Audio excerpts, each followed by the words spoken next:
Morning and welcome back to another video, and today is another day of the 0 to Gold Cap Challenge. Now just stick around and enjoy the video. Okay, so what we're doing today is we're not actually doing a farm, so to speak. Well, we are, but we aren't at the exact same time. Basically, what I am trying to get a hold of is if we pull down in my mining, or pull up my mining, we'll go to unlearned and we'll go down to the bottom. I want the smelt enchanted elementium. Now, I used to have this quite a while ago, and obviously we deleted our mining, so it doesn't hold all of our old materials. But luckily, I know where to find it, and I thought that I should bring this to light today.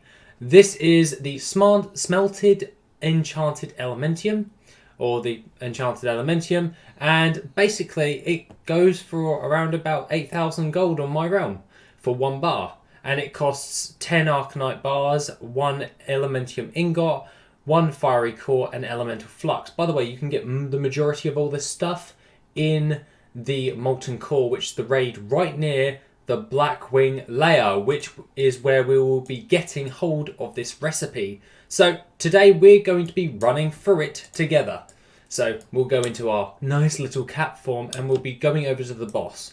And also the Blackwing layer is a very good farm in order to do just in general. That being the case, I'm going to skip past this boss because this isn't a lot of mechanics. There isn't anything really of note besides a little battle pet.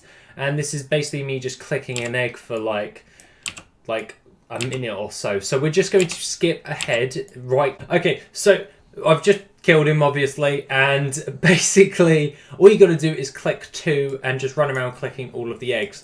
If you do not remove all the eggs and you just go in straight and kill the boss, you will die. So make sure that you run over to this orb and click it, and then just control the boss and then destroy all of the eggs. That's basically the premise. Also, he does drop a battle pet, which is the unscathed egg, and I've got quite a few of them, so they're all in my pet journal. But it doesn't really go for awfully that much because it's the first mob in the raid, and most of the vanilla battle pets don't go for an awful lot of gold. So what we're going to do is we're going to go over to this boss right here. These little mobs that are running away actually do produce loot as well. And you've basically got this second boss, which is Valastraz the Corrupt. He was also known as the Guild Breaker because he was just so incredibly hard back in vanilla. Basically, he caused a lot of commotion, so to speak, when you were fighting him. And I do not remember it because I never raided Blackwing Lair back in vanilla, because I was only about 11 years old and all I wanted to do was run around the Barrens and just be a complete idiot. So obviously, yeah, I was back in vanilla. I wasn't that massively big in raiding, so all you have to do with this boss is run up to the dragon, speak to him, and start the encounter for the boss. He'll do a load of bit of dialogue and all of that jazz, and all you have to do is just basically kill him and then get all your stuff. Also, if you run this with a paladin, you do have the chance of getting a lot of the judgment gear. So the original paladin gear. That is something that I've actually got. I spent ages trying to get hold of the judgment gear for my paladin because I just absolutely love the old school versions.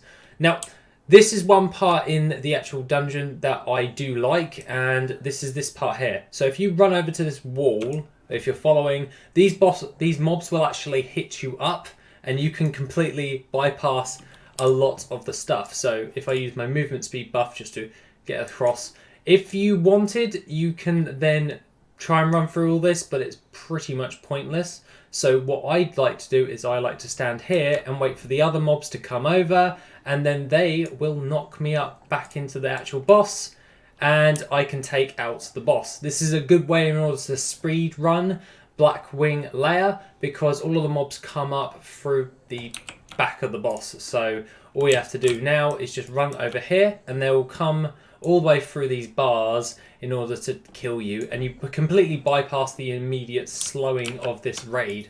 Is that you can just get away with getting knocked up and over the actual walls, so you don't have to run through all that slowing stuff. So nice little actual tip as well on how to actually run the Blackwing lair.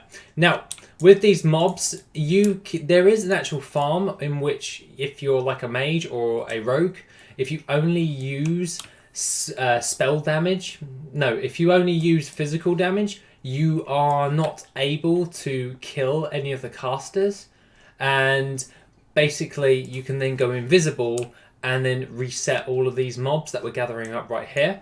But we're actually getting up to the NPC to get a hold of our enchanted elementium. By the way, the enchanted elementium is actually always going to pretty much drop from this mob, so you don't have to worry about, oh, I'm not going to get hold of this mob, I'm going to be unlucky with the RNG. Basically, it's this dude right here, the Master Elemental Shaper Crix, and all we got to do is just kill all of these mobs and just make sure they all die. So just gather them up and burn them down, I guess. This raid's actually quite good. We actually got an Elementium ingot, so we can actually make some enchanted Elementium. We got some epics, some rune cloth, and it's actually quite a good transmog farm if you use the other one for basically resetting a load of these mobs, because it drops a lot of high-end gear. So if you wanted to give that a crack, all you have to do is don't kill the boss here, and you do not run out and reset the instance. All you have to do is use only magical damage, and then once they're all dead, so Arcane Blast, and then go invisible. Once you've done that, all you have to do is just then reset by going invisible, and then every time it comes off of cooldown, you kill those mobs again and again. So we're just going to finish up this raid, and basically what we've got here is, oh damn, I need to actually get my mining up in my classic again. But it requires mining 300, which we will crack on and get that done, because we now have the Goblin's Guide to Elementium, which produces our enchanted Elementium bars, and that is a good craft in order to produce a load of gold overall. So basically it's a very, very handy item to just post like 10 or 20 of these on the auction house and just let them ride, because the majority of the time you're going to make a profit, and you can double check with TSM. So it's one of those things that you should probably do. Also, one little side note, if you run this on a skinner, you can get a load of different skins, especially from Chromagus. Chromagus drops, I believe, all of the Dragonflight scales that you are looking for, and also a chromatic scale, along with all of these guys that drop black dragon scales, or they also drop a load of rugged leather. So it's also a very good farm in order to do, especially if you're doing that instant respawn one, when you're using that invisibility thing. Basically it just produces you a shit ton of rugged leather. So that being the case, we're going to run up to the last boss, and you're probably wondering, we've already hit the objective, we've got the enchanted elementium. Well, yes, but I would like to take out Nefarious, and basically Lord Victor Nefarious. Simply put, this guy has a chance of 0.02% as well as Ragnaros to actually drop the Orb of Deception, so I thought I'd give my hand at it. But what I like to do here is, he's going to spawn a load of mobs for the first phase, so I just sit put here, they all gather up, and then I use an AoE ability to basically just burn them all down. So I'll wait for them all to spawn, and then he'll turn into his massive dragon form, we'll take him out. He also drops a bag of gems, which is kind of good as well. So this can contain arcane crystals, it can, all of the vanilla gems it pretty much can contain. So you may hit it lucky with some high-end gems, you may hit it bad with some low ends. But if you're running it for the Enchanted Elementium, just finish up the raid and kill the last couple of bosses, because at the end of the day, you don't want to miss out on either an Orb of Deception or some free gems that you can sell on the auction house. And by the way, if you're probably thinking, these guys are not skinnable. These last packs of mobs all basically turn into bones, and I will show you now. Basically, douche, boosh, and boom. So yeah, they basically turn into pretty much just bony things. And now Nefarious is coming down to kill me, I guess. So I'm just going to kill him, so to speak. And he's dead. So, that being the case, we have killed him. He spawned a load of mobs, which aren't going to drop anything. And we managed to get hold of Nefarian's head, Lord of Backrock. I will give that in. So, yeah, that actually will give us a little bit of gold.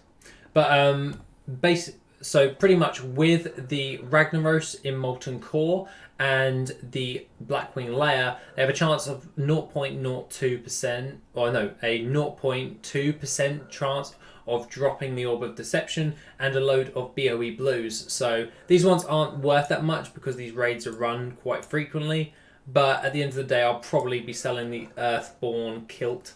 I know it's like 150 gold, but that sells rather well in the grand scheme of Transmog. We also got a pattern of the lifelike mechanical toad. Oh crap! Oh crap! Oh crap! That's awesome.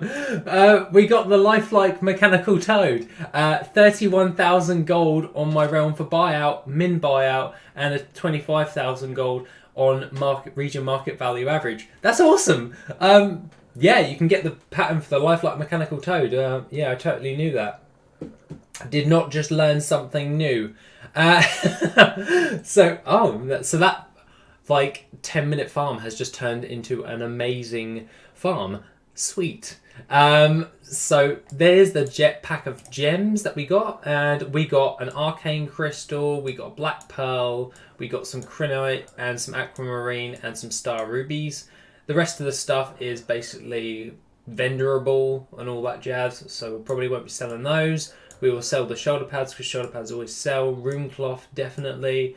This thing we will sell, and we won't be touching that because that's my stuff.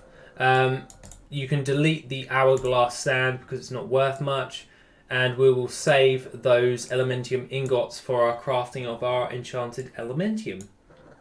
So all in all, for 10 minutes or so, or 15 minutes, we'll round it up, we have made over 30,000 gold just by running the Blackwing layer once on one character. So not bad for like 10-15 minutes. So that being the case, guys, let's go over to the gold for the day. Okay, so the gold for the day is 8,000 gold, 8,529 gold. Not bad. We sold some crimson ink, all that jazz, and that is basically of note.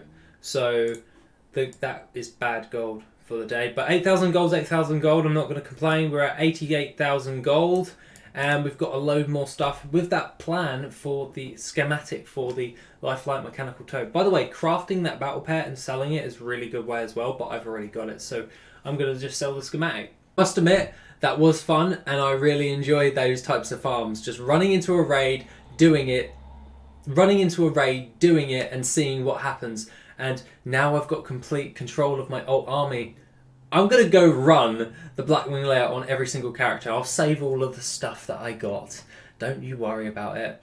But I think I'll do that, and then we'll do the Molten Core for tomorrow or something. I don't know. For the ending result for the fundraiser for the RSPCA, which is still ongoing. So if you want to donate, it is today and tomorrow to donate to the fundraiser. Tomorrow I will be going over it as well. But at the end of the day, if you want to donate, it is in the link in the description down below. Other than that, guys, have an awesome rest of the day, and I'm going to go do the Blackwing layer.